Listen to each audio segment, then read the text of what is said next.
What is up, everyone? Welcome back to another video today, and in this video we are doing the 40th installment of Random Model Airports. Today we're going to be doing the Frederick Douglass Greater Rochester International Airport. No suggestions were made for this airport, however, if you have any new suggestions, please leave them in the comments below.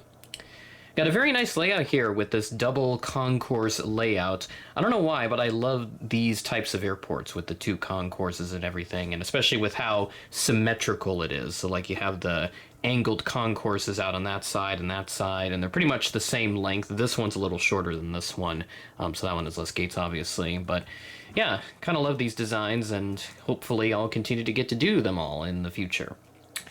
Got quite the history right now here for some talking points that I have. So this airport started out as Britton Field in 1919. Not sure if I said that right. The first passenger flight out of here was operated by the Rochester Aircraft Corporation, which is kind of an interesting name, but I guess you had to start somewhere with airline names back in the day. Charles Lindbergh actually stopped here during one of his world tours, if you will. He was the one that flew on that Spirit of St. Louis aircraft. Very, very nice effort there. Name change to Rochester Municipal Airport in 1928 following the construction of Hangar Number 1. They would get a Hangar Number 2 later on, and that sort of started the modern era for this field. New terminal would open up in 1953, and the jet age eventually began in the 60s. The first jets were American 727s. The runways were too short initially for the jet aircraft, so they had to lengthen those later on. Jet bridges were added to the facilities in the 1970s and 80s, allowing for some bigger jets to come in. And then they had carriers like Mohawk Airlines. At one point, they also served the city as well, and Empire Airlines too. People Express would arrive here in 1985, but they would merge with Continental just 2 years later. So their stay here in Rochester was very brief. New terminal would fully open up in 1992, so this is the current facility we're looking at here. Had some improvements done in about the mid-2000s or so. And Rochester did get international flights at one point. The last time this happened, though, was with Air Canada to Toronto. That ended in 2018. And this airport is also home to the 642nd Aviation Support Battalion, part of the 42nd Infantry Division. So that is all of the little facts there that I want to put out there, as I always like to do with these random little airports.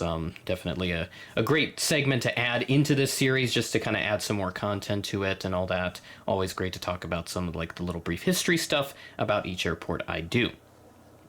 So yeah, over here we have Concourse A. This is mostly of Spirit, American, Southwest, and also JetBlue. JetBlue is the only service I can't represent because I don't have an Embraer 190. They operate out of gate A5 and A7, depending on what's available. And then Concourse B over here on the right, this is for Delta and United.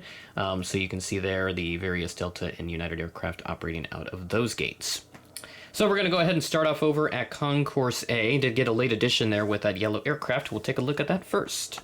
A nice shot down the alleyway over to gate A1. We have the Spirit Airbus A320neo. Now this is a bit of a late addition to the table that I had for this airport update. As originally when I checked the flights on Sunday, July 9th, I didn't see a Spirit aircraft I could use. So Rochester does get both, I think, the A320 and the A320neo. But when I checked on Wednesday, July 12th, which is when I'm filming this video, I did see an A320neo on the schedule. So I figured, why not add this in just to add up on the variety here at Rochester Airport. So this aircraft came in from Myrtle Beach, South Carolina as flight 1163. This arrived in at 9:56 a.m. ahead of a scheduled 10:20 a.m. arrival.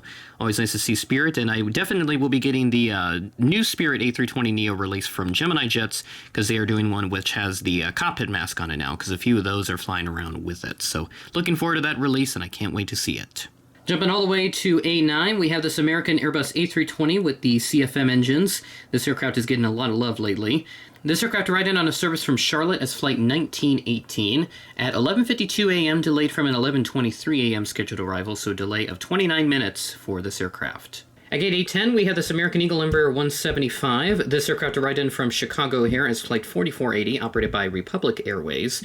This arrived in at 5:19 p.m., ahead of a scheduled 5:36 p.m. arrival. It's the first time in a while that I think I've represented a Republic 175 instead of the Envoy ones, which have become more commonplace. So obviously the release I have here is the Envoy one, but it doesn't really matter, as the only difference is the aircraft's registration.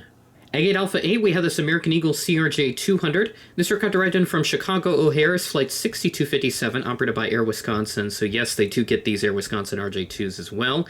This arrived in at 12:49 p.m., delayed from an 11:14 a.m. scheduled arrival, so a delay of about an hour and a half, a little over that actually. 95 minutes, I think, if my math is correct, of a delay for this aircraft, so quite unfortunate.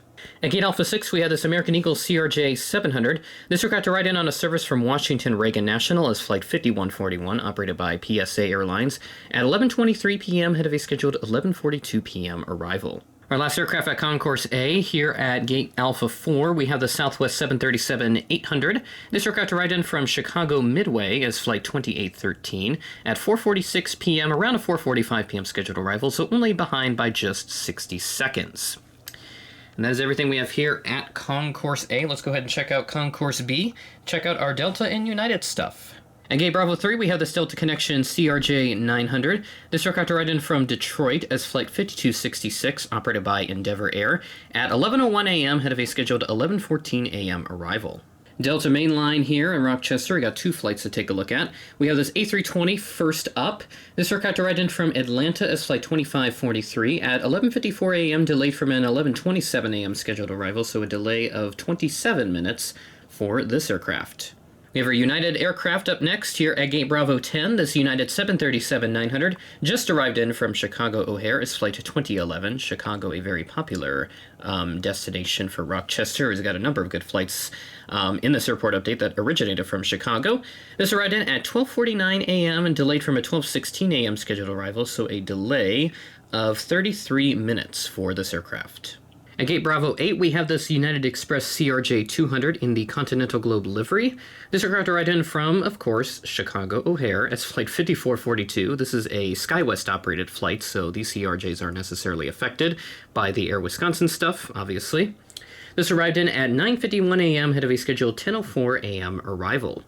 Our last aircraft at the terminal here, we have this Delta Airbus A220-100 at Gate Bravo 4. This aircraft arrived in from Boston as Flight 1088. This arrived in at 1:04 a.m. on Monday, delayed from a 12:35 a.m. scheduled arrival on Monday. So this is the 10th from when this flight is represented, but it's still kind of part of that bank from July 9th as it extends into the overnight hours into July 10th.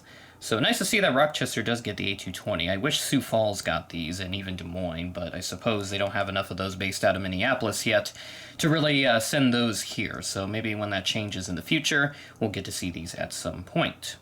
Added one extra aircraft just again for the sake of variety. We have this FedEx 767-300 who just arrived in from Memphis, heading over to the cargo ramp.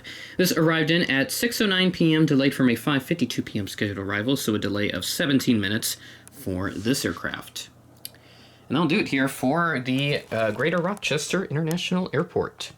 We've officially hit 40 episodes with the Random Model Airport series. Crazy to think that I've been doing this series for so long, but we've had a lot of great airports done over the years all across the U.S. and even a foreign airport that happened, it was a couple months ago now, over in Bermuda.